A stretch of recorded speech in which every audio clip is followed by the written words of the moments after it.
તૃષ્ણા રહિત થઈને અંદર ચૈતન સ્વરૂપ પ્રભુ એની ભાવના થઈને ફળે છૂટક્યો, કેવળ જ્ઞાનથી છૂટકો ન ફળે.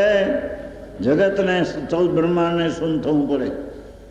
કેમ કે એ ભાવનાનું ફળ ન આવે તો જગત શૂન્ય થઈ જાય. કેમ કે દરેકની પર્યાયનું ફળ ન આવે તો શૂન્ય થઈ જાય જગત. હા હા હા હા. પાપના પરિણામનું ફળ પણ નરક નિગૂઢ ન આવે, પુણ્યનું ફળ પણ સ્વર્ગ ને મનુષ્યનું ન આવે, અને ચૈતન્યના પરિણામનું ફળ કેવળ જ્ઞાન ન આવે. જગતને શૂન્ય થવું પડે. હા હા હા હા.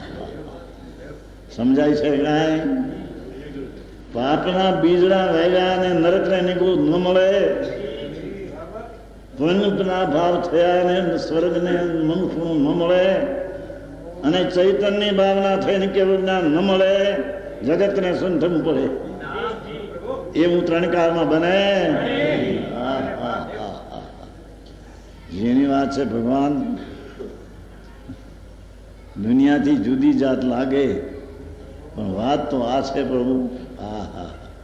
એને મનુષ્યપણું મળ્યું છે તો મનુષ્ય કોને કહીએ? ગુમટસારમાં પાઠ છે એક, મનુષ્ય કોને કહીએ? હા હા હા.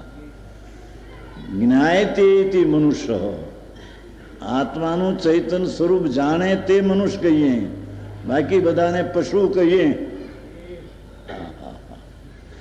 ગુમટસારમાં છે, જ્ઞાયતે મનુષ્ય, આત્મા ચૈતન્ય સ્વરૂપ છે તેને જાણે એ મનુષ્ય કહેવાય.